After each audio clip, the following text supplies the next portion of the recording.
welcome everyone to the Monterey County League of Women Voters Lunch and Learn program. These days, you provide your own lunch and we'll provide the program. But in the fall, when we start our new season, we expect to be able to do both again.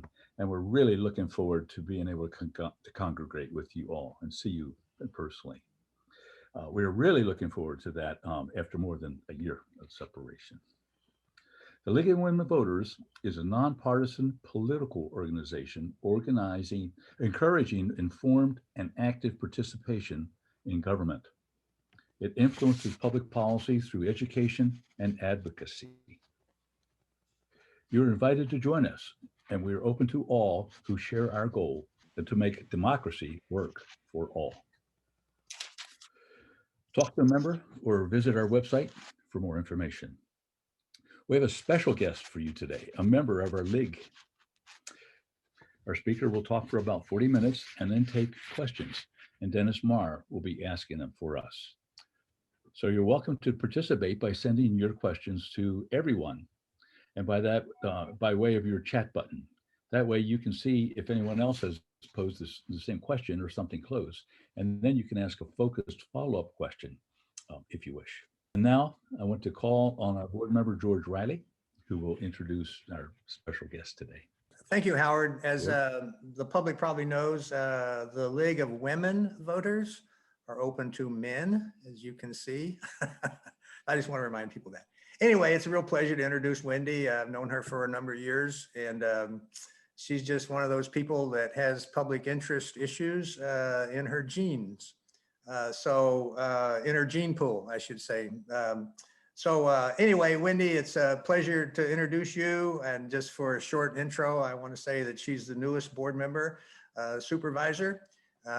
She took office in January. It's District 4. District 4 includes Delray Oaks, Marina, Sand City, Seaside, a portion of Salinas, and then unincorporated sections in those neighborhoods, including a piece of Salinas and the former Fort Ord. She had to win twice in order to get this new job that she volunteered for. And it's not always easy being a supervisor. There are just a lot of dynamics all across the county. But she had to win twice because the Board of Supervisors election they have a primary election, and then they have the general election. So she had to win twice in order to get into the November election. She had to at least be the top two, which she was. It was by far the most expensive county supervisorial election in recent memory. It topped $1.4 million between the two candidates. Wendy happened to be outspent about 2-to-1 on that. Anyway, she ended up the winner. Her very first job was to be the chair of the Board of Supervisors. There's a rotation plan in place, and the cycle was calling for the District 4 member to take over. And there is Wendy, her baptism of fire. I just can't think of a harder and more strenuous first assignment on the Board of Supervisors than to have to run a meeting, manage the agenda, manage the details of the agenda, and then referee the dialogue between the veterans who all had more years experience than she did. Her policy priorities in general are social equity and healthcare issues in general. Water and mass transit, of course, fit into this category, but also increased accountability and an attention to customer service for county services. Very interested in housing, and then recovering from the COVID-19 wind down on the not only the health issues and the isolation problems, but also the economic impacts of that. Prior to her election, she was a policy analyst to Supervisor Jane Parker. She took Jane Parker's position. Jane had been a member of the board for 12 years, and now Wendy's the new one. She previously owned a small agricultural business, which she sold when she got more committed to public interest issues and became a staff person to Jane Parker. She was a formerly elected member of the Monterey Peninsula Unified School District. And she's been active in family issues and public service issues through that job as well. So that's what I say, that she has public service into her gene pool. Wendy is a 4th generation Monterey County resident. She's the daughter of an educator and comes from 3 generations of military veterans. She's a graduate of Cal Poly. She currently resides in Marina with her young son and her husband, who is an architect. So it's a real pleasure to introduce Wendy to tell us about her first 100 days. Thank you, George. And I'm just looking through all the faces, and oh my gosh, I just want to like run around and offer hugs to so many of you. It's been a long year. Who would have ever thought that I'd be reporting on my first 100 days from a computer screen. Yeah, I miss people so much. I miss you, Jeannie. I miss you, Karin. I miss you. Oh my gosh, so many faces. So thank you for having me. I'm going to turn my timer on so that I don't keep talking. I'm going to maybe do 20 minutes and then we can do questions. I've got a slideshow, so I'll share my screen. Let's see here. Oh, I can't share my screen. Is there a way to enable screen sharing? Otherwise, I will just talk. So as George said, I took office about 100 days ago. It's been a long 14 weeks. I dove into the deep end as chair of the board. And during COVID, it's been, I think, some of the most rewarding work that I've ever done. And the challenges are significant. I think for me, coming in and navigating the personalities that already exist among executive county staff, all of the city leadership, our special agency leadership, and with my colleagues has probably been some of the most challenging and dynamic navigating that I've ever had to do. But when we're able to do it successfully, I'm feeling like there's really some big achievements that we've already been able to make. I've hired a team of phenomenal staff people. As a county supervisor, it's a full-time job, and I have a team of 3. Yuri Anderson is my chief of staff. She came over from District 5. She's amazing. Eric Mora is a longtime Salinas resident who's finishing up his master's in public policy from MIS. He's on the Arts Council and is completing a prestigious arts fellowship through the California Arts Commission. And then Jenny McAdams is a city council member in Pacific Grove who has 20 years of executive administrative experience, and she's been phenomenal. A little background on the county. It's a fairly large county. I know you guys probably have more of this background than many residents that I speak to, but we've got about 450,000 residents in the county, 12 cities, 24 school districts. Our poverty level is higher than the statewide average, and our income, median household income, is lower than the statewide average.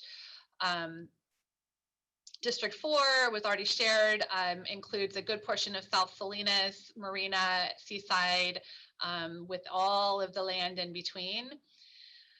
The County of Monterey, and I feel like I'm really lucky coming in and being able to hit the ground running. We have 25 county departments, about a $1.6 billion county budget with 5,400 employees.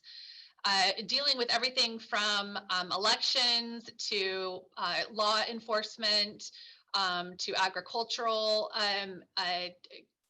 issues, land use, tax collection for the county, health and social services, which delivers most of the state and federal mandates for public health programs and eligibility for things like Medi-Cal, food stamps, other social benefit programs, our county library system, 911 communications. So when you're calling 911, you're talking to the county.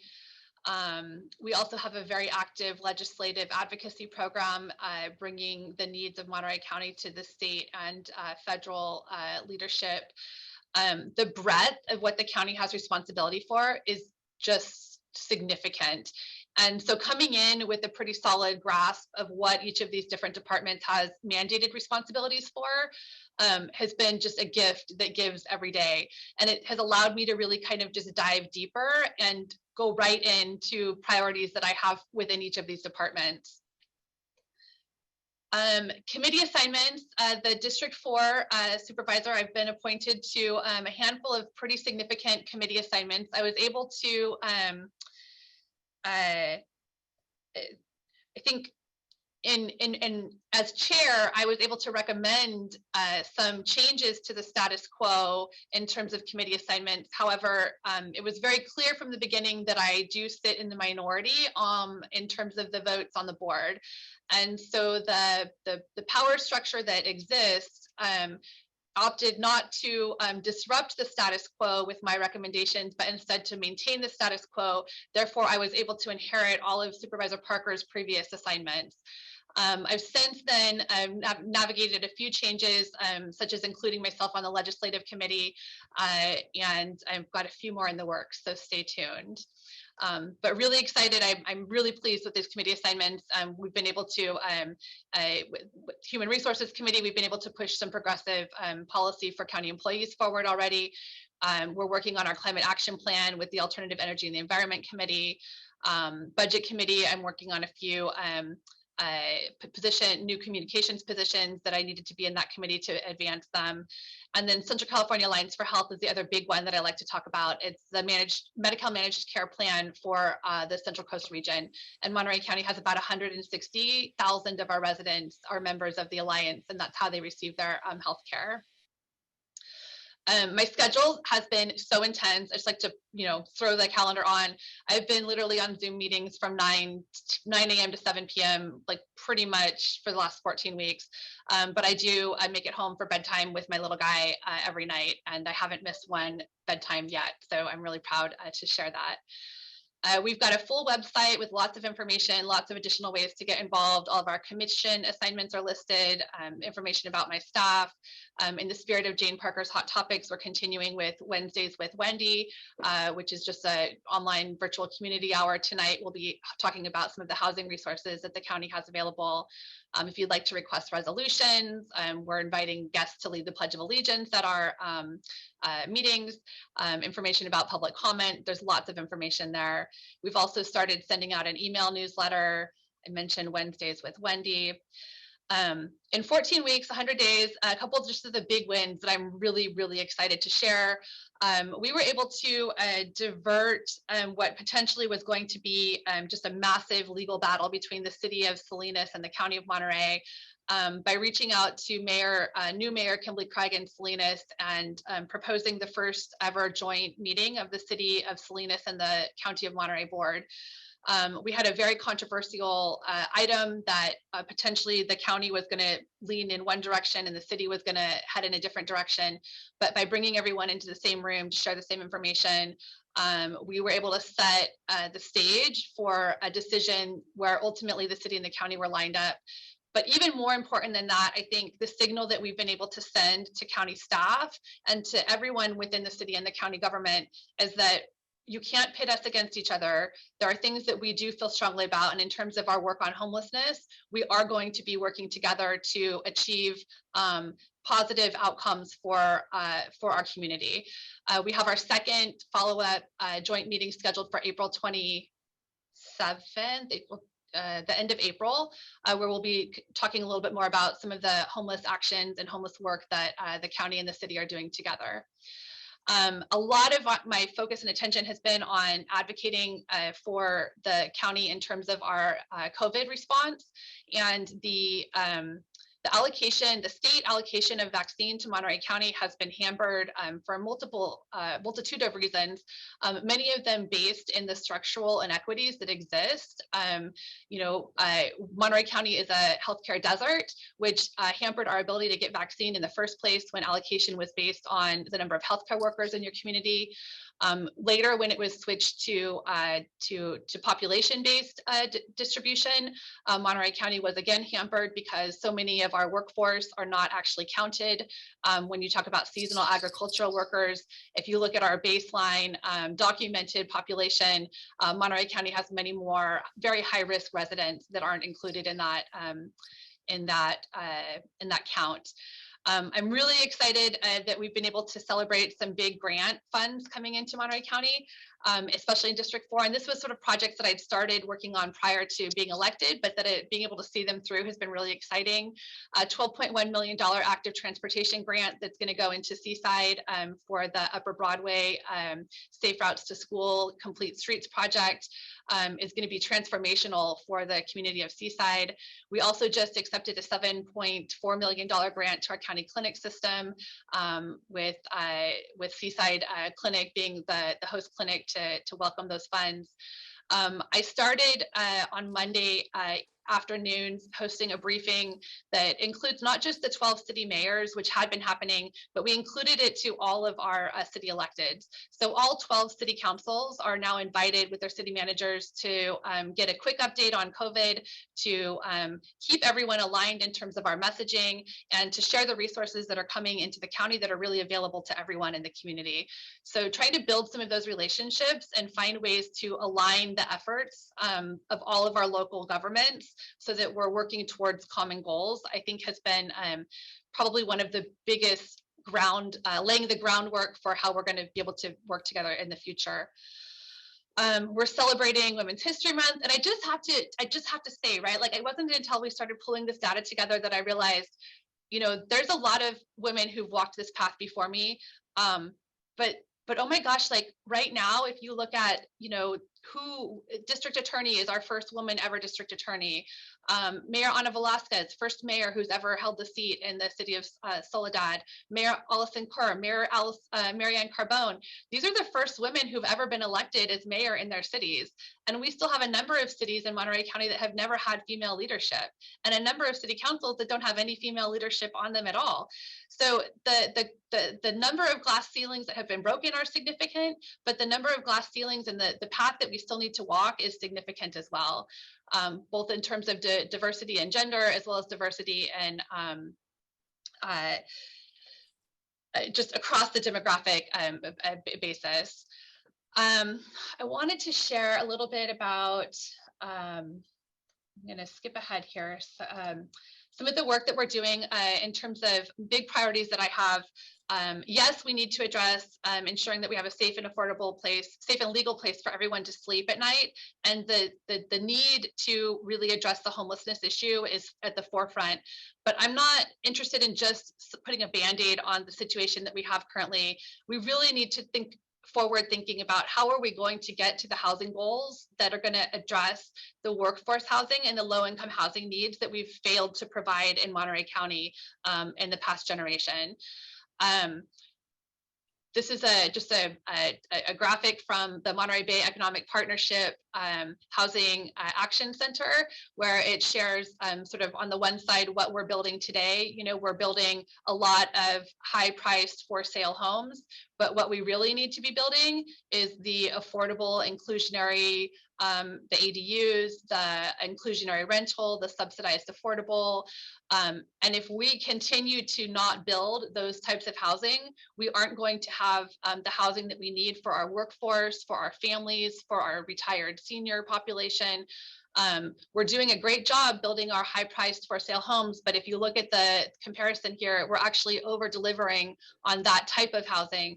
So it really is policy, funding, and priorities that are going to get us to the outcomes that we want to have, that really, I think, are going to allow us to maintain a workforce moving forward.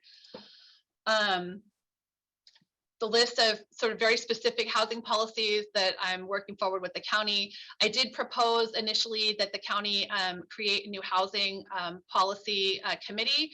I was not joined in support on that proposal, but I do have colleagues who profess to support policy that will support affordable housing. And so I'm looking creatively at ways that I can advance that policy using the work of the Housing Advisory Committee, which is a group of commissioners, as well as trying to find ways to fund the positions, the long-term planning positions that the County Housing and Community Services District, HCD, is that HCD? Housing and Community Services Department needs in order to have the staff so that our general plan implementation ordinances are lined up with the types of development that we want to see in the locations that we want to see that development. So there's actually 2 positions on the county budget for this coming budget cycle that I'm going to be advocating that we fully fund, that would allow this long-term planning to occur. The county budget this year, we're okay shape. We were able to survive COVID without any layoffs. Our general fund revenue has come down slightly, and you can see that that's a result of the decrease in our transient occupancy tax revenue this past year as a result of the COVID lockdowns. Ironically and interestingly enough, our property tax revenue has only continued to increase. And we're seeing that. I'm sure you're feeling it. I'm feeling it in my neighborhood where we've had houses that had previously been rentals, and the owners from the Bay Area have now moved back to the peninsula during COVID. One of the big priorities that the board has been investing in this past year is really in COVID response. We've spent down $20 million of our strategic, well, $12 million of our strategic reserve in response to immediate COVID needs. That's in addition to fully depleting our cannabis assignment of $20 million towards COVID response, and the spending down the full $40 million of initial CARES Act federal dollars that we were allocated. We have received some additional federal dollars. There's $20 million that's very specifically targeted for very certain health-related investments, and there's another $84 million through federal COVID relief funds that we are waiting for some additional information about, specifically how that can be spent, how long those funds have to be spent. And so I think what I just heard is that the new 84 million, we have 3 years to spend that down. So I'm not sure that we're, well, I'll just say I have my own thoughts about how we should be prioritizing that, but we're waiting to have that conversation with the full board, so I won't get ahead of myself. I think some of the things that I'm, there's a lot of really good stuff that's happened in terms of the county's response to COVID, and it has allowed us to engage in programs like addressing hunger in our community, addressing some of the most critical housing and homeless housing needs, utilizing state, federal, and FEMA dollars. The challenge for us moving forward is, which of those programs do we want to, good.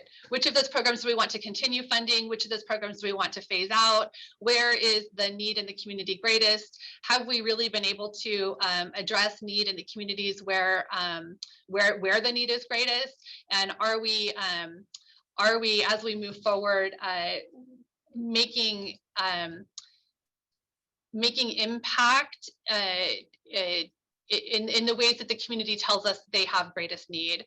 Our partnership with 211 for me continues to be a really good way to keep track of the types of concerns and the types of issues that the community has, without having to, I get people communicate with me and tell me what they want me to be prioritizing, but I'm always constantly looking back to, there's a lot of folks that are just trying to get by day by day. When you talk about District 4 and Seaside and Marina and South Salinas residents, a lot of my community members are really struggling to take care of their basic needs. And so when I look at the data that tells me that people need access to healthcare, it tells me that I need to prioritize programs like Esperanza Care in our county budget for this coming year. When the data tells me that our rates of homeless children at MPUSD have doubled since the start of the pandemic, from about 10% to 20%. Those are children living in severely overcrowded, dangerously overcrowded homes, and that are at risk of losing housing of any kind. So the data tells me where I want to be focusing limited county resources. We do have some great emergency rental assistance programs available right now. This is all state and federal dollars that the county is administering. It's about $28 million total for rental assistance. Interestingly, one of the additional budgetary requests that I'm fighting for is some gap funding of $1 million. If you live in overcrowded housing and you're renting a room from someone who's renting a house, you don't qualify for any of this emergency rental assistance because of the way that the state and federal programs were set up. So we know that in Monterey County, we have unique circumstances that are going to require some unique unique funding to fill those gaps. I'm thrilled that our case rates continue to drop. I will say that the only reason that we're out of the purple tier is because the state has once again changed the rules in terms of how they calculate the purple tier criteria. So COVID rates, this is from going back about a month, but COVID rates in Monterey County continue to be higher than they were this summer, yet we're opening up because of a lot of reasons. So please keep getting tested. Even if you've been vaccinated, we need you to keep getting tested so that we can continue to track the surveillance of COVID in Monterey County. I want to share by about 2 more minutes. I'm going to a couple other things. When we talk about COVID, and it became very clear, especially when vaccine rollout began, that the communities who had been most significantly and severely impacted by COVID were the same communities who were not getting access to the vaccine when it began arriving in Monterey County. This was a statewide issue, this was a federal issue. But locally, what we did as a board is we said, we need to see the data. We need you to show us the data about who's getting vaccine and where COVID had the greatest impact. So this slide right here is our spotlight on equity. These are zip codes that are listed that have that fall into the healthy people quartile, bottom quartile. So these are the lowest quartile healthy places index individuals. So on the peninsula in my district, actually all of my district qualifies as the lowest quartile healthy places index. So that's Marina, Seaside. And you'll see that sort of farther south on the peninsula, we don't have any healthy people, low income, low health communities. However, when you look at, this is Salinas, where's Peninsula? When you look at the proportion of, let's say, I'm going to pull up, so Monterey, here's Monterey, for instance. When you look at 93940 and you look at, they had 2% of the total COVID cases in Monterey County, 8% of the population of Monterey County, and they had received, this was earlier on, they just received initially 11% of the total vaccine that had come into Monterey County. So we were immediately seeing some of these disparities significantly show up in the numbers, where the communities that had the greatest impact of COVID, you can see 93960, 14% of the COVID cases, this is in South County, 6% of the population, but only 4% of the vaccinations were flowing to this community. So by asking county staff to disaggregate the data in ways where we could see very clearly how vaccine was flowing, the county was able to write these numbers pretty quickly to bring us more in line with getting vaccine into the communities and geo-fenced, so to speak, into the communities where the needs were greatest. And that wasn't popular, right? CHOMP took a lot of heat. There was one clinic that Community Hospital offered, and they dedicated it only to people in 93933 and 93955 zip codes, because we weren't getting it to these zip codes fast enough. And the Community Hospital took a lot of pressure because people who wanted the vaccine, who didn't live in those zip codes where COVID infections had been highest, were very frustrated that they were geo-fenced out of access. But the county's commitment and my commitment will always be to make sure that those who don't have the loudest voice are being heard in terms of our decision making. We were also really closely watching the racial and ethnic. We're continuing to watch the racial and ethnic diversity of who's been impacted by COVID and who's receiving vaccine. This is old data at this point. I will say, please get vaccinated if you haven't already. Please help those in your community get vaccinated if they haven't already. Vaccine, we're told that the flow of vaccine will continue to increase. I think we've hit about 50% of Monterey County, just right about 50% of the county that's eligible that has been vaccinated, but we've got a long way to go. And those who haven't yet received the vaccine, I think we're going to have to work a lot harder to get a vaccine out to them. I mentioned testing. COVID still continues to new variants to be arriving. And the need to continue testing for surveillance purposes is significant. I want to give a shout out to the Community Foundation. They've taken the lead on organizing testing in the community. We still have a free testing site at Seaside High School. It's walk-in. You just walk in. It's a self-swab. It's not the thing where they tickle the back of your brain anymore. It's really easy. My 9-year-old can do it on himself. So just plan to go every 2 weeks, get your test, help us keep track of testing in the community. We've done a ton of community advocacy. I'm doing a lot of work with the Military and Veterans Affairs Commission and staff to try to expand access for, like I said, VA services for our community. I want to just, like, you guys are great advocates in the community, and I want to, Jane talked about this a lot. Jane Parker did talk about this a lot, but this concept of the power of three, where, you know, I came into office, but no one handed me a magic wand. And the only way that I'm able to be effective, really, truly, the only way that, you know, any elected official is able to be effective is because you've got staff who are really good at the work that they do. And you've got community who's ready and able and willing to help you get the votes that you need to do the right thing. And so I just want to recognize and appreciate all of the work that the League does to educate the community on issues and help bring people into action when and how it's necessary. I hate this. Here's our contact information, and I will close it and come back for questions. And I think I kept that to about 25 minutes, so we should have plenty of time for some additional conversation. All right. Okay. Thank you very much, Wendy. This is Dennis Marr, and we're going to have people type their questions into chat, and I'll read them for you. I know you make a lot of presentations to different groups, but this data-packed slides you brought to the right group. I had an image of everybody straining at their screens trying to follow all the numbers, because they this is part of what the League people do. First question is from Sharon Miller.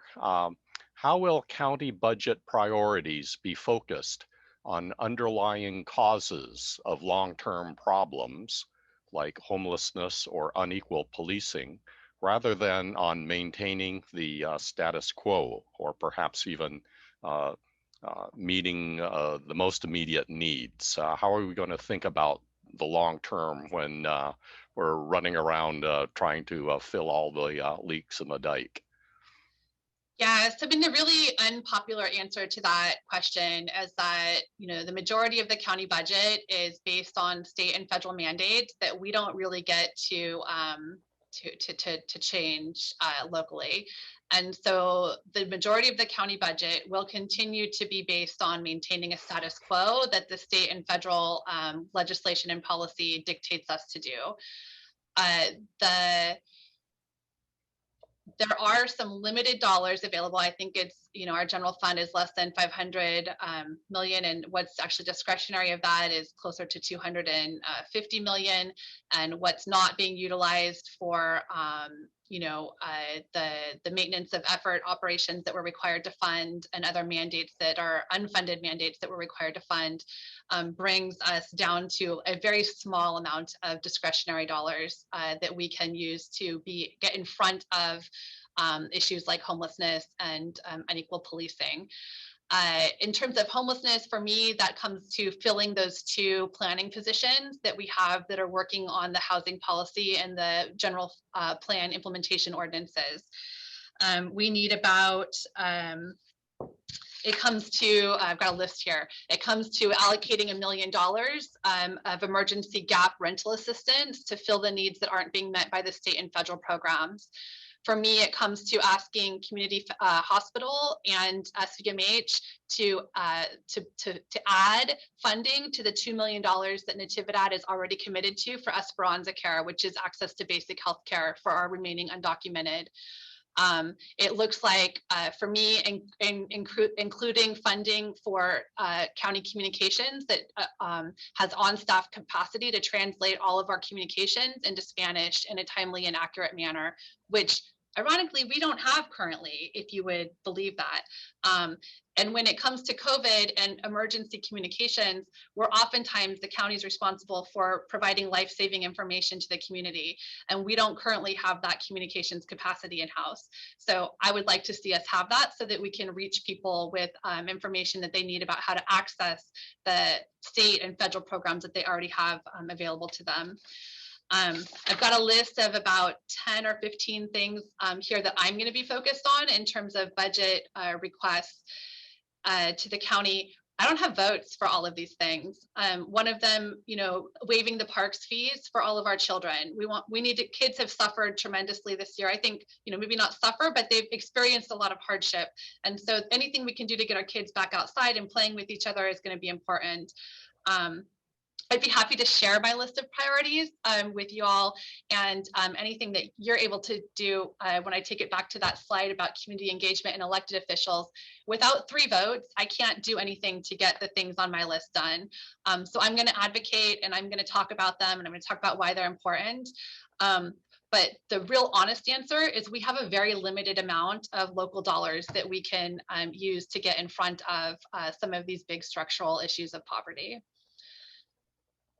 Thank you. This question is from Vicky Pierce. The valuable, beautiful environment of our county has no voice. Given daunting human demands, where does it fit in with your programs? The valuing and protection and use of our environment. Yeah, and I love it. And I first of all give credit to my grandparents for protecting our coastline. I give credit to everyone who has been doing this work to protect Fort Ord property for the future. I give credit to so many who have come before me to leave for me the natural resources that I value so dearly here. And one of the reasons why I love living in this community, I feel so lucky to be able to live here. So the protection of our water systems and ensuring that I do believe we need to have some additional sources of water, and looking at how we get to that outcome without harming populations that have already been disadvantaged significantly is a big challenge that I don't have the answers to, but definitely on my priority list, and we've got some staff working on that right now. In terms of ensuring the protection, I feel good about the state and federal protections that we have in place for our coastlines, and we'll keep an eye on that. Our agricultural land needs to be protected, and I think that's one more reason why we need to have these planning positions fully funded, so that our implementation ordinances for the current general plan can be put in place with the goal of protecting development from occurring in places where we don't want it to be happening.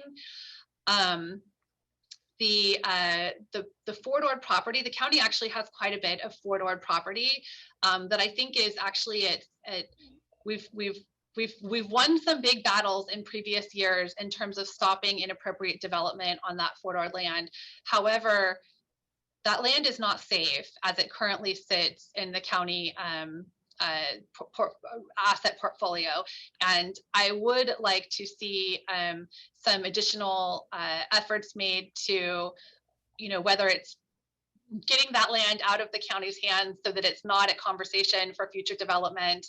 BLM is adjacent. We've had 1.5 million visitors to the National Monument this past year, and I think there's a need for some additional conversation about how the county-owned Fort Ord properties should be protected and need to be protected. And I don't know that I have full faith in the county to deliver on that promise. So I'm actively looking at how we can protect that open space and that habitat. I think that our county environment and our natural resources, they may not have a voice, but they have a lot of people in our community who give them voice. I think my last comment to that point is that I'd be careful how I say this.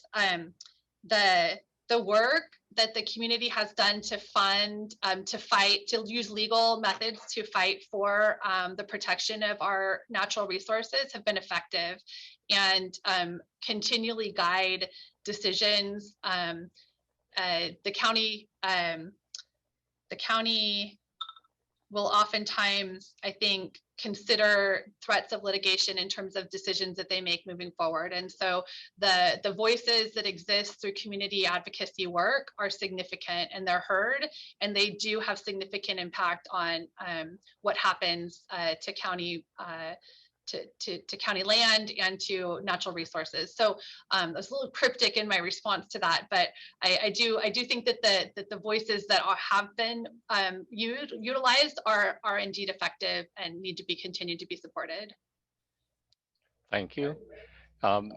This next question is from George Riley. Interestingly, it does not refer to water. His question is, how will the board address the supervisorial redistricting based on the new census data? I have no idea, George.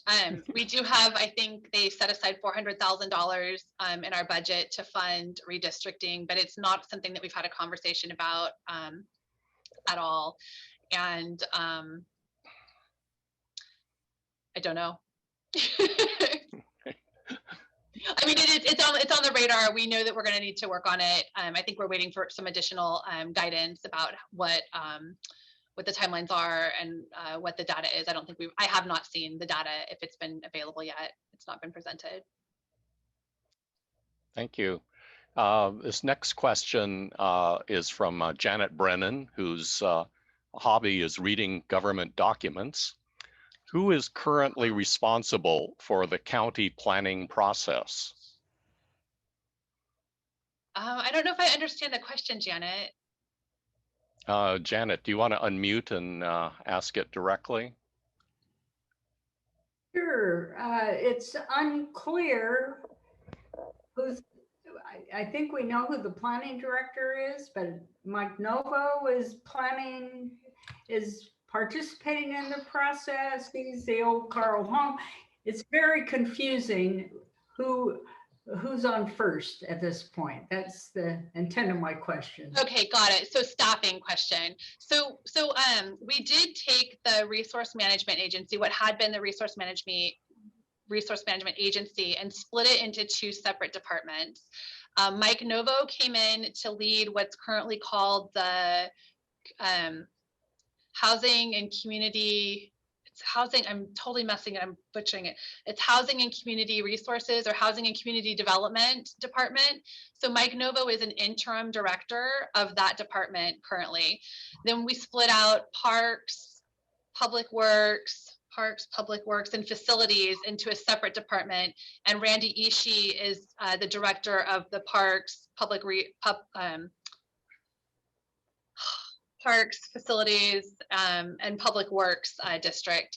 Under Mike Novo, I could get an org chart over to you, Janet, but there's a handful of different, they've got their sub folks underneath that. I think that what we're seeing in the budget is that both of those departments were apparently severely underfunded or not. There's some question about which positions needed more funding, which areas needed more resources. And now that the departments are split out and the county board is being asked to set some baseline general fund contributions moving forward, there's a huge ask from the county parks for county park staff. And it's become very clear to me that I can see where the gaps are in the planning side for the long-term planning staff that are needed. What was happening is that there were some staff who were there that were being pulled into like counter service and being pulled away from the long-term planning needs, which would explain why we haven't done things like update our inclusionary housing fees. There's policies that really need to be updated and brought back to be modernized, but the staff wasn't available to do that work nor dedicated in any kind of official way. But I'll get a copy of the staff, the org charts for both of those new departments for you. So we have a new planning director, is that correct, under Mike Novo? Rehnquist? Yes, Eric Lundquist is the new planning director.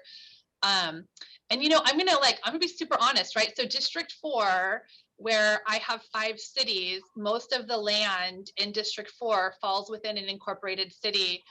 I don't have the same direct dealings with public works or with the planning department that some of my colleagues do, that have a lot of their constituents represented by county planning department. So my interest really falls more within those long-term plans and less within the long-term planning work that needs to be done, and less within the counter service side of the house. Okay, thank you. Howard, this next question is the last one that we have in chat, so we will throw it to you after this next question. This comes from Cynthia Hall, who has particular interests with the county library and the reuse of the airfield in Carmel Valley. And she asks, how can members of the District 4 and District 5 districts get one more supervisor to join them for the betterment of the community? That's the $1 million question, I think. Actually, I think it was 1.4 million. So, I mean, elections have consequences, and funding matters, and encouraging good candidates to run matters, and building relationships with potential future candidates matters, and building relationships in communities outside of the community that I live in matter. I think it's one of the reasons why I've made this intentional effort to bring all of our city councils into the Monday briefing. It's I'm scheduling one-on-one calls with every single elected official that lives or represents District 4, so that I can have those personal relationships in place. I've reached out to every one of our local mayors to have a one-on-one conversation, so that I think the more that I can work to understand the needs of communities outside the community that I live in, and show that I'm a faithful, that I'm positioned to be a faithful ally for the issues that they care about, they're going to be more, they're going to be better prepared and more likely to show up for the issues that I care about. And so I think that that's how I'm approaching it. And I think that the same theory in some ways applies to, residents of District 4 and District 5. And the more that residents of District 4 and District 5 can understand really truly, like, what are the needs in District 3, what are the things that the residents of District 1 in East Salinas are struggling with, and find ways to be allies and partners in achieving the goals and priorities of those communities. I in so many ways, like, we're forced to compete, to put values and priorities against one another. And so when we talk about, and this was the conversation we had at the budget workshop last week, was, the sheriff showed up and asked for $12.5 million. And yet social services was afraid to ask for 1 million to keep people literally in overcrowded housing, right? So that they didn't become homeless. So the juxtaposition of asking for $1.4 million for an airfield purchase, if that's what District 5 is asking for, and that's the priority in District 5, understanding that the counter argument to that, or the counter request to that, is $1 million so that 2,000 people can have access to basic health care, prescription medication that they need to live, to not have diabetic comas. The counter to that is when the sheriff comes and asks for $1 million and in overtime, and I'm saying, look, I can give you $1 million in overtime, or I can take 100,000 of that and allow every single child in Monterey County to have access to a county park for free this year. Like, those are some of the choices that we as a board have to make. You know, the child support services is asking for $250,000 so that we can fund the county's portion of 9 full-time child support worker positions that will bring in $9 million to single parent families so that they can take care of their children this year. Those are the choices that we're making. And so I think that the more that we can all collectively understand that just because Wendy has a priority and I want what I want, and it is important and my priority does matter, like, I can't just show up asking my colleagues to support Wendy's priority unless I'm really clear about understanding what their priorities are, and how that trade-off may sound and what the reality of that trade-off may mean for them. So yeah, I think that we all have a responsibility to understand sort of the big picture needs of the county. Well, Wendy, my question is that over the years, there have been a lot of things that are really important to us, and the vote goes down 3-2. And it's, you know, it just seems really difficult to get one other supervisor to get something that it's important, because districts 4 and district 5 are looked at as rich people with don't have any problems, which really isn't the case. It's, yeah, I mean, I'm navigating that right now. Like, that's literally what I'm navigating. And I think that, you know, I mentioned the vote, my first meeting, my day 1 on the Board of Supervisors, I think it was day 2, actually, I was sworn in as chair and made my recommendations for committee assignments. And like, there's power systems at play. And it's very clear that there are people who want to maintain power within the system, who want to make it clear that I don't have power in the system. And so my challenge is, you know, figuring out, like, what is it that they care about? If they care about having power, how do I navigate the things that I need to get done in a way that's respectful, in a way that models, you know, the greatest benefit for the greatest good? And at the same time that I'm working to find ways that I can work with my colleagues effectively, I'm also looking at, you know, like, what's going to happen 2 years from now when we have our next election? What's going to happen 4 years from now? What's going to happen 6 years and 10 years from now? And that sort of longer term thinking about how do we build the coalitions that are going to allow us to achieve the long-term goals that, you know, Supervisor Strasser-Kaufman started working on years ago. You know, I'm here continuing much of the work that she started and visions that she started building on. I'm benefiting from and then building on those. But it didn't happen in one generation. It's going to take generational efforts to, some of these challenges really are big and complex. And so who we are lining up to support for future office holders, how we're supporting them to grow with their leadership skills, how we're educating them about the priorities that matter to us, and giving them opportunity for leadership. All of those things come together, and I don't, like, we're not going to get a third vote tomorrow. Like, that's not happening. I mean, I'm going to keep working on it.